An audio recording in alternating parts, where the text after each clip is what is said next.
Bom dia a todos. Agora quero dar o meu bom dia do fundo do coração. Um privilégio estar aqui entre vocês e quero agradecer o pastor Abdoral pela indicação do convite. E estou muito feliz mesmo de estar aqui compartilhando com vocês. Tudo que Deus faz é bom. E hoje parece que as coisas estão bem encaminhadas. Eu vou ser sincera para vocês, eu não assisto a Sala 57 de madrugada porque fica muito cedo para mim, mas hoje é um dia especial. Eu assisto depois gravado pelo YouTube, mas a minha irmã Tânia Soares de Siqueira, ela sempre está presente e encaminha as mensagens para ter certeza de que a gente assistiu. Mas tudo que Deus faz é bom e hoje foi tudo encaminhado, porque a professora Talita, querida, ela começou falando que a gente precisa aprender nossas coisas, né? E o apóstolo Paulo já dizia, é a renovação da nossa mente, não é? Que é preciso que haja para que Deus coloque o que está na mente dele na nossa mente, através da leitura da Bíblia, de ouvir os sermões e aprender coisas em geral. Então, esse é um ponto-chave. O outro ponto-chave foi o da lição, que foi falado sobre morte, a morte de Cristo. E é o meu assunto preferido, porque foi o meu trabalho durante toda a minha vida profissional, por 47 anos.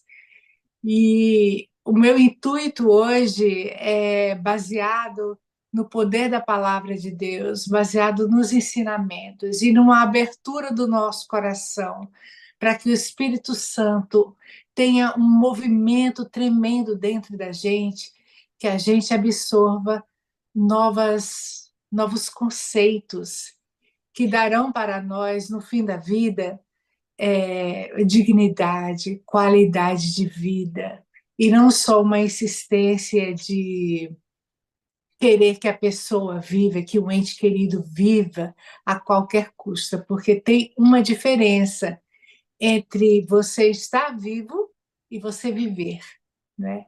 E eu, como trabalhei em UTI quase a minha vida inteira, são 47 anos de enfermagem em diferentes aspectos. Eu sei muito bem o que uma UTI pode oferecer. E oferece ótimas coisas. Eu sou a favor de tecnologia totalmente. Mas quando a vida vai ser amparada só por equipamentos artificiais, então é hora de a gente pensar se isso é a vontade de Deus, né? Porque nesse mundo, a certeza que nós temos é que nós todos vamos morrer aqui, nessa terra. Não morrer para sempre, graças a Deus, porque, como ouvimos, Deus, com seu amor profundo, ele enviou o nosso Salvador, Jesus. E ele, numa obediência tremenda, veio e foi crucificado por nós, mostrando que a vida é um ciclo que tem começo, meio e fim. Mas o fim que nós temos aqui nessa terra, a gente sabe que é temporário, que é passageiro. É sobre isso que eu gostaria de falar. Eu amo o Espírito Santo, porque ele me faz mudar de ideia. Ele me lembra de eliminar pensamentos negativos quando eu estou envolvida assim numa roda que não termina, numa preocupação ou numa ansiedade que não termina. É Ele que me alerta. E eu peço a Deus toda manhã, por favor, meu Deus, manda o teu Espírito Santo para me avisar que tudo que é puro, tudo que é bom, tudo que é de boa fama, tudo que é do teu agrado, é nisso que eu quero pensar. E eu gosto muito de Amém. estar em Gálatas 5, 22 e 23, que diz que o Espírito Santo, os frutos do Espírito são caridade, alegria, paz, longanimidade, benignidade, bondade, fé, mansidão e temperança. Se a gente busca o Espírito Santo toda manhã, a gente quer o Espírito Santo em movimento, não é? Então, aos poucos, essa mudança vai ocorrendo na gente. Então, é natural que a gente fique ansioso com os problemas do mundo, mas não é natural, conhecendo o Deus que a gente conhece, que a gente permaneça nessa ansiedade, nessa preocupação, porque isso desgasta a nossa mente. E quantos problemas mentais existem hoje em dia? Quantas pessoas assoladas pela depressão? Eu mesmo sou uma vítima da depressão. Eu trabalhei durante a pandemia 2 anos no hospital da Universidade de Yale, na UTI médica de lá, e tudo que eu vi por 2 anos foi Covid. E eu tive 2 sequelas, não do Covid, eu não peguei o Covid, Deus me livrou. Mas eu tive uma sequela de depressão, de ser exposta por um período tão prolongado ao sofrimento humano, e fui diagnosticada com diabetes, que também é emocional e também você se movimentando menos na época do inverno e ninguém na rua, tudo isso contribuiu. E agora eu estou lutando contra esses dois problemas e graças a Deus há uma terapia maravilhosa com o meu terapeuta que é dessa sala e orações, leitura da palavra de Deus e medicação, eu estou conseguindo sair da depressão. Isso é uma bênção. E nesse mês de setembro amarelo, eu queria que a gente fizesse um pacto de sermos mais generosos com as pessoas que são diferentes da gente, que pensam diferentes, que não são aceitas na sociedade, para que a gente possa, com o nosso amor ao próximo, que é o mandamento, que Deus deu 2 vezes. Segundo mandamento, eu vos dou que vos ameis uns aos outros, que a gente possa nos ajudar mutuamente nessa questão. Um dos privilégios de ser enfermeira de UTI é que a gente tem famílias, igrejas intercedendo por nós 24 horas por dia. Isso é uma coisa boa de ter trabalhado a minha vida quase toda em UTI. Porque todas aquelas pessoas que estão na sala de espera, elas não oram só pelos pacientes, elas oravam por mim, pelos médicos, por outros enfermeiros e toda a equipe médica hospitalar que está envolvida naquele cuidado daquele paciente. Então, Deus deu isso como um presente para nós que estamos na linha de frente numa UTI. Porque, apesar do desgaste, da tensão ser tão grande, é, tem intercessão. Tem intercessão de igrejas, de congregações, de países diferentes. E isso nos impulsiona a oferecermos o que Deus coloca em nosso coração de melhor para aquelas pessoas, principalmente as que estão naquela linha tênue entre a vida e a morte, aquela estada na UTI, aquele momento difícil para a família, que não sabe quando é o momento de parar, com tantos procedimentos, não é? Vamos tentar isso, vamos tentar aquilo, quando viver naturalmente está deixando de ser uma opção para a pessoa. Eu sou afim de tecnologia totalmente, mas há um momento que a gente tem que parar e pensar. Se o nosso ente querido não tem condições de falar sobre o que ele gostaria de viver, como ele gostaria de viver nos últimos dias, nós temos que ser o porta-voz, mas não da nossa vontade, do nosso anseio de ter a nossa mãezinha, o nosso paizinho com a gente para o resto da vida. É um amor muito grande que a gente sente, mas nesse momento a gente tem que praticar o amor altruísta. O que é melhor para ele? O que é melhor para ela? O que ela escolheria nesse momento? E isso a gente é capaz de fazer com a ajuda de Deus, com oração, com muitas reuniões, não é? E com o desejo de pedir a Deus um coração receptivo para a gente conseguir ver a eternidade naquele momento tão tênue que todos nós um dia passaremos. E isso é bíblico, porque em Jó 14, 11, 12, diz o seguinte: como as lagoas que secam e os rios que param de correr, enquanto o céu existir, todos vamos morrer. É poético, mas não é a poesia que a gente gostaria de declamar, mas é a poesia que nos traz uma realidade. E só duas pessoas na humanidade passaram aqui nessa vida da Terra e nunca morreram, que foi Elias e Enoque. E a gente pode confirmar isso, essas histórias na Bíblia, né? Elias, segundo Reis 2, 11 e 12, Enoque, Gênesis 5, 21 a 24 e Hebreus 11, 5. Mas nem o Filho de Deus foi poupado. Graças a Deus. E ele até disse: se possível, passe de mim esse cálice. Mas Deus, em seu imenso amor, queria que ele fosse sacrificado, para que nós possamos entender que essa morte aqui na terra, ela é temporária, graças ao sacrifício de nosso amado Jesus. E ele diz: eu sou a ressurreição e a vida. Aquele que crê em mim, ainda que morra, viverá. E quem vive e crê em mim, não morrerá eternamente. Olha que maravilha. João 11, 25 a 26. E eu confirmo para vocês que as pessoas morrem. Muita gente se salva na UTI pela tecnologia e tudo mais que a ciência desenvolveu. Mas eu acho importante, particularmente depois de ter vivenciado tantos dramas de tantas famílias e tanto sofrimento, né, a que eu fui exposta e todas as pessoas que trabalham nessa área são, que é importante a gente parar e pensar como nós gostaríamos de ser tratados no final da vida.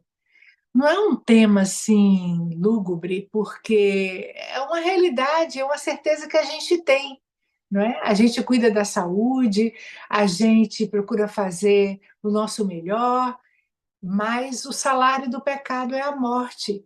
E isso já foi definido desde o início, desde o Jardim do Éden, a gente sabe a história, não é? Então, eu não estou minimizando a dor de quem tem uma doença progressiva, uma doença terminal. É duro viver com a doença terminal, mas muitas pessoas vivem 15 anos, 20 anos ou mais, e às vezes não morrem da doença terminal, morrem de um atropelamento, um outro tipo de problema, entendeu? Mas doenças terminais abaixam a imunidade, então às vezes você teve Covid, mas depois você teve um ataque do coração, e eu não vou entrar no mérito da questão, mas só para mostrar que as doenças elas existem. Muitas coisas foram descobertas. E quando a gente está doente, a gente procura um especialista. A gente ora, pede para Deus nos livrar daquela doença que a gente está tendo, mas a gente toma as medidas necessárias. Procura o especialista, segue as orientações deles, e assim a gente consegue atravessar essas pontes sobre essa tormenta que há embaixo das pontes, né? Sobre o rio que corre, às vezes, no momento de muito tumulto, de uma queda muito brusca. Então, eu queria falar para vocês hoje que no fim da vida também tem especialistas, não é? Que eles podem ajudar a melhorar a sua qualidade de vida e você ter mais serenidade com relação ao fim da vida, a essa última etapa. Eu falo isso com todo carinho no meu coração, e é nesse aspecto de como enfermeira de cuidados paliativos e enfermeira de cuidados de conforto, que aqui também a gente chama de hospice, que eu tenho visto que diferença faz para as pessoas terem um fechamento do ciclo da vida harmonioso, tendo tempo de despedir dos entes queridos, tendo tempo de agradecer a Deus e fazer um retrospecto do legado que cada um dos nossos entes queridos deixou para nós e que nós vamos deixar para quem nos segue, não é? com esperança, com serenidade, sem desespero, porque Deus não ouviu a oração. Eu acredito em um Deus que é amor, que é paz, que quer que vivamos felizes, que quer promover o descanso daquele que sofre. E há vários princípios na Bíblia que nos leva a enxergar o fim da vida dessa maneira. Um são os 10 mandamentos, para a gente preservar a vida, né? Não tirar a vida de ninguém, né? Ou não diminuir o tempo da vida de ninguém. Né? Então, essa questão é necessariamente um tema para uma outra conversa, mas hoje eu queria me basear nesses princípios. O outro princípio é do amor ao próximo. Ama o teu próximo como a ti mesmo. Se eu tenho meu pai, ele está com 90 anos, não tenho mais, ele morreu faz 7 anos, 8 anos. E eu sabia que ele estava tendo pneumonias aspirativas recorrentes. O que significa? Ele estava idoso, essa musculatura aqui vai ficando flácida, e toda vez que ele comia, ele tossia muito e aspirava, a comida ia para o pulmão. E ele tinha uma pneumonia. Então, como sou enfermeira do final da vida também, eu um dia teve uma conversa com meu pai e com a minha mãe, e eu disse, olha, o senhor pode continuar voltando para o hospital, ficando na UTI, recebendo antibióticos fortes e tal. Volta para casa mais debilitado, depois vai comer de novo e vai ter esse mesmo problema, porque a fragilidade vem com a idade e pode chegar um momento que o senhor vai precisar escolher se o senhor gostaria de continuar indo para o hospital e numa dessas vezes eles vão lhe entubar, porque o senhor não vai ter condições de respirar sozinho, que a pneumonia vai estar tomando os 2 pulmões, a sua resistência vai estar diminuída e o senhor vai estar mais suscetível a pegar outras infecções. Ou, se o senhor escolher ficar em casa, eu garanto para o senhor que o senhor vai morrer sem dor, vai ter cuidadora 24 horas por dia, e o senhor não vai ter falta de ar quando tiver nos seus últimos momentos. Expliquei tudo para ele. A primeira vez que eu tive a conversa, ele disse: minha filha, você quer que eu morra? Eu disse: não, papai. Eu quero que o senhor tenha qualidade de vida e dignidade até o fim. E 5 anos se passaram e ele nessa tormenta de se internar, e um dia ele disse para mim: minha filha, eu não quero mais ir para o hospital. Eu disse: então vamos recapitular. Expliquei para ele o que aconteceria. Ele disse: eu quero morrer em casa. Morte natural. Morte natural, minha gente, não é tirar a chance da pessoa de viver mais. Morte natural é confiar que o ciclo da vida existe e que a vida da gente está nas mãos de Deus e que há um momento para tudo, já dizia o sábio Salomão. E há um tempo específico para o descanso temporário aqui nessa terra, que é a morte. E ele entendeu. E ele morreu em casa, naturalmente, com a família ao lado, cantando, orando a Deus e falando para ele o quanto ele era amado. Tudo aquilo que se fala numa cerimônia fúnebre, a gente falou antes. E para minha mãe foi a mesma coisa. Meu irmão fez a extrema-unção e estava lá netos, bisnetos dos 4 filhos. Então, com isso eu quero dizer que às vezes a gente se espanta com a palavra cuidados paliativos. E cuidados paliativos não significa que você está morrendo. Vamos dizer que eu tenho um problema renal e que eu precise fazer hemodiálise. Quem está fazendo hemodiálise não vai morrer agora. Às vezes faz por um período temporário, às vezes vai esperar um doador de rim. Mas os sintomas da hemodiálise, a inconveniência de ter que fazer 3 vezes por semana, vai causar um certo impacto na vida daquela pessoa. Então, é o momento de solicitar cuidados paliativos, porque cuidados paliativos cuida de sintomas emocionais, espirituais, sintomas físicos de dor, entendeu? Essa parte. Você continua com a medicina curativa, que está tentando sarar o seu câncer, está fazendo quimioterapia, mas a medicina paliativa vai lhe dar uma melhor qualidade de vida e você vai viver mais, cientificamente comprovado. Então, é isso que cuidados paliativos faz com a gente. Era isso que eu queria falar com vocês, entendeu? Porque cuidados paliativos não significa que você está morrendo, não significa que você desistiu de viver. Muitas pessoas, muitos familiares pensam isso e falam: não, ele está deprimido, por isso que desistiu de viver. Não está deprimido, ele está consciente, sabe o que está sofrendo, sabe o que está doendo dentro dele e tem os próprios desejos. Mas se a gente não quer falar sobre o assunto de que a morte é iminente, ou se a gente quer esconder que a pessoa está morrendo, a pessoa não vai ter coragem de abrir o coração e falar com a família. Por quê? Porque a família está naquela vibe de que não, sempre foi forte, vai vencer dessa vez, dando uma esperança que não é nossa para dar.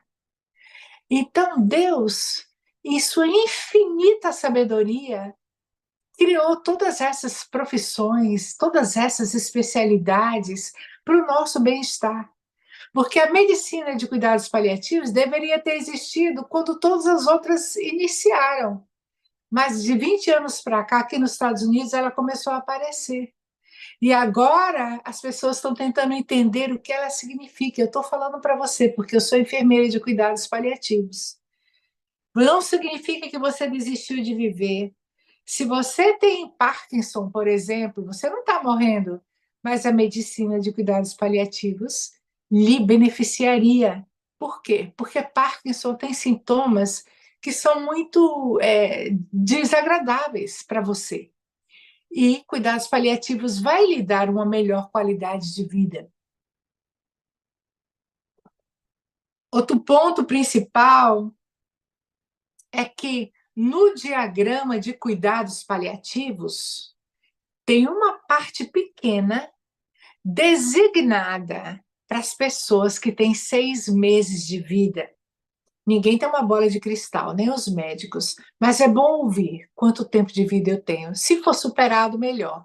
Mas se uma pessoa que está em cuidados paliativos ou gostaria de entrar, porque temeu até agora, tem uma parte nesse diagrama aqui, nesse cronograma, que se chama cuidados de conforto ou hospice. São para pessoas que têm 6 meses de vida. Assim, elas podem redimensionar a vida. A pessoa pode escolher: eu quero ficar fazendo todas as quimos, todos os procedimentos, tudo que está me sendo oferecido, já que o médico disse que o meu câncer não tem cura, que os recursos estão se acabando, ou eu quero estar sob os cuidados de conforto, hospice. Não significa que você vai morrer amanhã e a gente não vai fazer nada para acelerar a sua morte. De jeito nenhum, isso seria eutanásia, é o tema para um outro dia. Mas significa que você quer pensar, descansar, agradecer a Deus, ter contato com a família, escrever aquele livro que você nunca teve uma chance. E a equipe de cuidados paliativos e de conforto pode lhe ajudar nesse momento. Então, veja bem, se eu for diagnosticada hoje com uma doença terminal, mesmo que o médico diga que se eu fizer isso, aquilo outro, eu posso viver 10 anos a mais, eu vou querer o cuidado paliativo para melhorar a minha qualidade de vida, porque Deus quer que eu viva alegre, Deus quer que eu viva feliz, a despeito do sofrimento. A gente entende as perdas e tudo, eu também já tive perdas na minha vida, mas a gente precisa confiar nesse consolador maravilhoso que vocês buscam, que eu busco todas as manhãs, que é o Espírito Santo, né? Então, no Salmo 23, que é um clássico, versículo 4 diz: ainda que eu andasse pelo vale da sombra e da morte, não temeria mal algum, porque tu estás comigo. A tua vara e o teu cajado me protege, me consola. Então, esse é um conforto que o salmista Davi deixou para nós. E é um verso tão lido, não é? Principalmente em hospitais. Outro verso que é o meu preferido é Mateus 28:20, que diz: Eu vou estar com você sempre, sempre, até o fim. E quando é o fim? A gente gosta de pensar que é no fim dos séculos, que aí Jesus já voltou e a gente não morreu. É parte daquele grupo, não é? Dos 144 mil, que é um outro assunto. Mas a realidade é que Deus não queria nos fatigar com uma vida tão longa e tantas genealogias que já se foram na Bíblia e tantos antepassados que nós temos. Tudo que Ele faz é bom e perfeito. Então, só a certeza que Ele vai estar comigo sempre é o que me basta, porque eu confio nele, eu o busco. E essa busca pelo Espírito Santo tem que ser válida em todos os aspectos da nossa vida. Em todos os aspectos vai nos aliviar o fardo, não é? Eu gosto também de João 14:26, que diz: o Consolador é o Espírito Santo. Está aqui claro. Ele é o nosso Consolador. Em qualquer momento, não só no momento do fim da vida. E a gente sabe disso. Eu, quando me ajoelho de manhã, eu digo: meu Deus, afasta o inimigo de mim, dessa casa, e me ajuda a eu controlar meus pensamentos, eu ter pensamentos positivos. E foi o verso que eu iniciei. Tudo que é bom, tudo que é puro, porque o que é negativo vai ficar tentando invadir a minha mente, mas eu não quero. O Consolador é aquele que nos alivia das provações e tribulações. São João 15:26. Então, que coisa maravilhosa que é o Consolador, né? Porque a morte não é apenas um término da vida terrena, mas um portal para a esperança de ressurreição e vida eterna. Amém?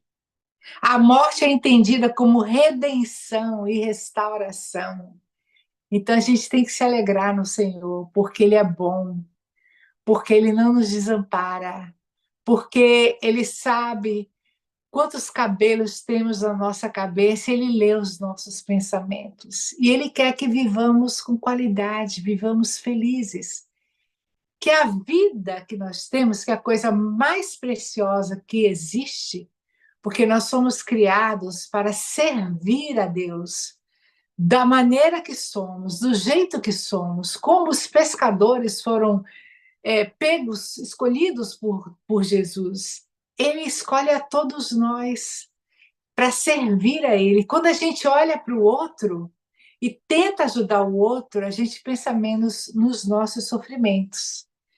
Então, e tudo isso que o Espírito Santo em movimento nos leva a conhecer, que a gente se ajoelhe e que a gente peça a Deus sabedoria que vem dele, para que a gente possa ter a nossa mente mudada, transformada, como o apóstolo Paulo dizia, para que nós possamos absorver conhecimentos práticos para a vida e espirituais, para que até no nosso último, na nossa última inspiração, porque quando a gente expirar, nós não vamos mais inspirar outra vez até vermos Jesus nos céus, voltando para nos levar para o céu com Ele.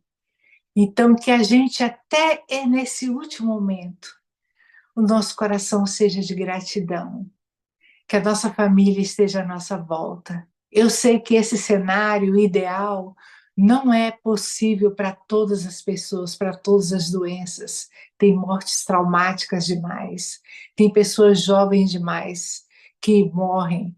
E naquele momento a gente quer fazer tudo, e a gente deve fazer tudo, mas a parte de artificial para manter uma vida deve ter um limite.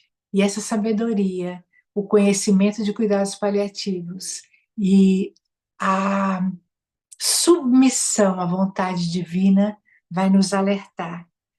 né? De tudo isso.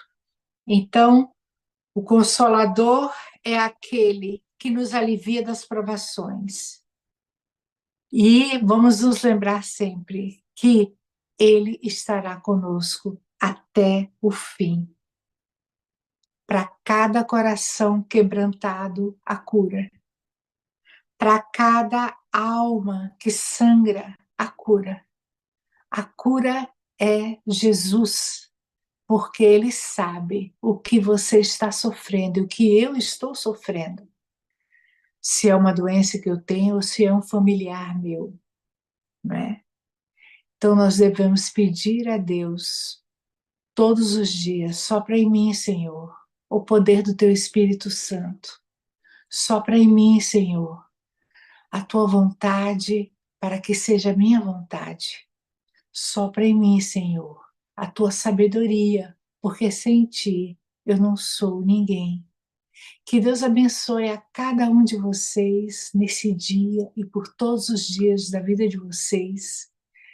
E que essa resiliência, essa submissão a um Deus tão poderoso que nos criou, que criou tudo isso, que é o Rei dos Reis e Senhor dos Senhores, e nós o aguardamos. Que Ele seja tudo que a gente precisa nesse mundo e que o Espírito Santo nos mantenha firmes nesse propósito, em movimento, para que nós também possamos estar em movimento, ajudando aos outros. Que Deus lhe abençoe. Amém. Amém e amém. Querida Tércia, que tema delicado, que tema sensível, mas que tema oportuno. Eu tenho, assim, visto, né, a gente acompanhando o chat daqui do Zoom, o chat do YouTube, quantos pedidos, quantos clamores por doenças que nós sabemos que estão, né, acometendo a humanidade de uma forma. E nós sabemos que isso também é consequência do pecado e dos dias finais que nós estamos vivendo, né? Mas o cristão tem que olhar esse cenário com um olhar diferenciado, como você colocou. Você tem um livro publicado sobre essa temática. Tenho. E tenho também um Instagram, que é Tércia Soares Sharp. Se você colocar Tércia Soares, vai aparecer o Sharp. E lá eu só trato de assuntos profissionais, muita dica, muito vídeo, mas o livro é esse. Que lindo! Última palavra: informações importantes sobre direitos humanos no final da vida. Aprenda mais e ajude alguém. É, Uau! é esse. Real- E esse é meu nome, Tércia Tércia Soares Soares Sharp. Chá. Realmente, O Tércia, Amazon.com.br, desculpa. dá para comprar pela Amazon. É, Realmente, Tércia, esse é um tema delicado, porque a gente vê, assim, nos momentos de crise, nos momentos de perda, nos momentos de dor, a gente manifesta o tipo de fé que foi desenvolvido no momento de calmaria, né? exato. Que foi desenvolvido no momento. Então, é neste momento. E a forma do cristão lidar com a morte fala muito sobre as suas crenças pessoais, né? Exato. A É. sua fé. É, eu lembro que o pastor Benedito Muniz, que o Benedito Muniz, ele diz assim, ah, nós fomos feitos para a vida eterna, nós não fomos feitos para a morte. A É. morte é um acidente, né? Uma consequência do pecado. Então, ele dizia assim, num sermão que ele fez aqui no NASP Hortolândia, algum tempo atrás, que o cristão, ele compra uma cova num cemitério e diz assim, Senhor, isso é para uma eventualidade. Eu quero ver Jesus voltar. Eu quero esperar Jesus em vida, eu quero contemplar Jesus, mas por uma eventualidade, eu estou comprando essa Exato. cova, me preparando, me prevenindo, né? De uma forma assim agradável, ele fala isso assim de forma brincalhona, mas o fato é que nós temos que nos preparar para estas eventualidades, né? Esses Uhum. eventos que são naturais neste mundo de pecado, como você Ex- falou, o ciclo fecha, né? A morte hoje é algo que nós lidamos, mesmo tendo a eternidade dentro do nosso coração, que Deus implantou eternidades, né? É verdade. Mas faz muita diferença. E a gente tem que tratar desse tema, Tessia, a gente tem que falar sobre isso. É, Nós temos medo de falar com os nossos idosos é. sobre o fim da vida, né? É Eu verdade. lembro que eu também perdi o papai há 3 anos atrás, e eu lembro que alguns anos antes eu falava, papai, qual a sua expectativa? Conhecendo o seu corpo, ele era diabético, hipertenso, quanto tempo o senhor acha que ainda tem de vida? Uhum, Como é que o senhor quer que seja esse final de vida? O que que o senhor espera? E eu tinha, assim, conversas naturais com ele. uhum.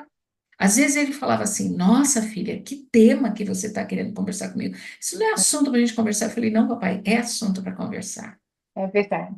É O meu assunto pai, para conversar. ele evitou esse assunto até depois de 5 internações, assim, uma atrás da outra. Aí ele me perguntou um dia, eu até voltei de uma viagem da Turquia e Grécia, porque a mamãe ligou, e nós 4 irmãos estávamos viajando, e ela disse, Williams vai morrer.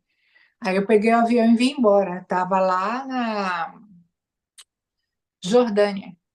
E aí eu cheguei, ele me perguntou por que minha filha isso está acontecendo comigo. Eu disse, papai, lembra daquela conversa que a gente teve? Então foi a minha janela de oportunidade para revisitar o assunto. Mas você tocou de uma maneira correta, porque o melhor termômetro quando alguém está doente, a gente precisa tentar falar a verdade, perguntar para a pessoa que está passando pelo problema quanto tempo você acha que vai, como você vai estar daqui a 2 semanas, por exemplo. Entendeu? Quando a pessoa está piorando, piorando. Esse é um bom termômetro. Você não está afirmando, não está dando um limite de tempo. Me segue lá no Instagram que eu ensino direitinho como falar. Tem muitos vídeos sobre isso. E o que é mais importante é o testamento vital, que é válido legalmente no Brasil. Eu tenho o número da validade lá do juiz, de tudo, né, para você fazer o testamento vital é o seu desejo. O que que você quer no final da vida? Como você quer ser tratado, né? É o seu desejo médico. A gente não sabe do que vai morrer, mas na eventualidade de eu ter que ficar indefinidamente com equipamentos artificiais, o que eu gostaria? Então, só o fato de você fazer o testamento vital, e aqui fala basicamente só sobre isso, você já está dando espaço dentro de você para o fato de que você é mortal. E esse é o primeiro passo, né? Reconhecer que é mortal. Eu lembro que nós morávamos em Arthur Nogueira, papai estava morando conosco e ele fez 77 anos. E eu falei: Pai, quantos anos o senhor acha que ainda vive? É, Aí ele falou: Eu acho que eu vou até os 87. Eu acho que até os 87 eu vou. Ele faleceu com 91, 92. E quando foi chegando neste final, eu dizia assim, papai, lembra que o senhor está no lucro. O senhor falou que ia viver até 87, o senhor já está com 89, o senhor já está com 90. Quando ele fez 90, né? Eu falei, olha, papai, o senhor já está no lucro. Então, eu procurei levar esse assunto é, de uma forma assim leve. Por é, quê? Porque eu entendo que, como cristãos, a morte é um sono. é, Nós vemos a morte como um sono e um descanso. E a é, Bíblia fala: quer morramos, quer vivamos ou morramos, somos do Senhor. é verdade. É interessante você falar que a morte é um descanso, é o que a gente ouve nos sermões, mas aconteceu um fato interessante quando eu trabalhava na UTI do Hospital da Virgínia, uma colega minha tinha um paciente de 18 anos que tinha câncer, tá na fase final, morria de dores, mas ele rejeitava tomar morfina para dor, para ele relaxar mais. Ele não queria tomar. E aí a gente estava almoçando juntos numa sala lá na UTI e ela disse: Nossa, eu estou com um problema porque o meu paciente relatou esse fato. E ele não quer tomar morfina. E aí uma outra colega perguntou, mas por que ele não quer tomar morfina? Aí ela disse, porque na religião dele, a morte é um sono e ele não quer dormir. Então, para a gente que não está numa situação eminente, quando a gente se refere à morte ser um sono, é uma coisa prazerosa. Quando a gente acorda do sono, vê Jesus. Mas para aquele rapaz, não funcionou como um conforto, né?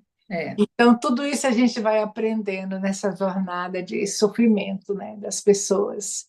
E a gente fica muito grato por essas oportunidades, porque a gente pode ajudar outras pessoas, não é?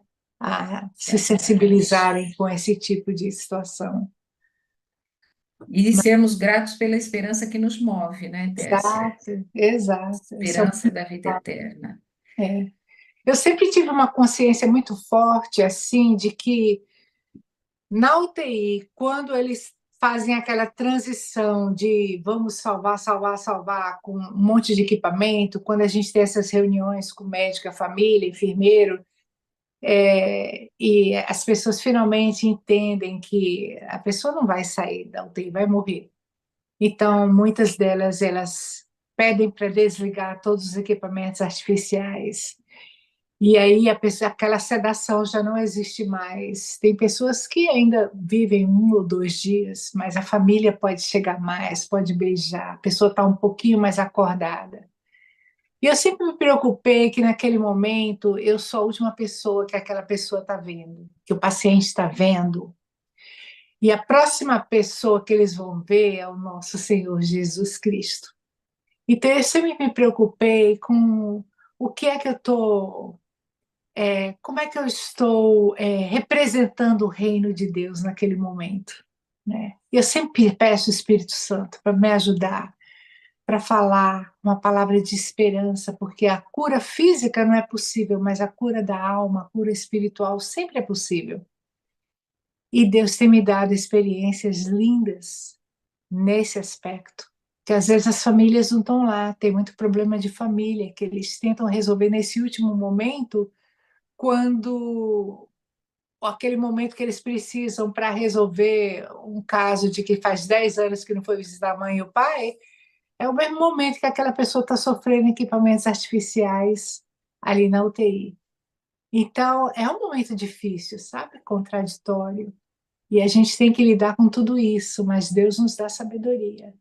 Mas o mais importante é que a gente, a cada momento da nossa vida, pense que a gente está representando o reino, que se no próximo minuto a gente não estiver mais aqui, como eu representei o reino para o meu marido, para o meu filho, para o meu vizinho, não é? Não precisa estar morrendo para representar o reino. Para mim é porque era uma coisa constante, todo dia, e eu me habituei. Sim, Mas é algo a se pensar, né? essa ideia, essa compreensão da nossa finitude, É, né? E que pode ser o último momento, pode ser de fato, é, a gente não sabe o amanhã, porque pode ser por morte, por doença, mas pode ser por um acidente, pode ser. exato. Então a gente tem que viver com essa percepção de oportunidade, né? De, nossa, Tércia, eu queria agradecer muito e Eu pedir quero que dizer, você orasse agora por nós, nos com cer- abençoando, por favor. com certeza. Obrigada, meu bom Deus, por esse privilégio de estar aqui com essa multidão que busca a Ti, busca o Teu Espírito Santo, busca essa unção para o dia de hoje. Sabemos que a gente prefere conversar sobre paz, glória eterna, vida eterna. E isso é maravilhoso, porque a esperança é o que nos impulsiona para fora da cama todos os dias. Manter essa esperança acesa dentro dos nossos corações, Senhor, a despeito das pessoas que estão sofrendo, que estão à beira da morte, que têm uma doença terminal, ou as pessoas que estão com uma doença emocional e nesse momento não veem razão para viver.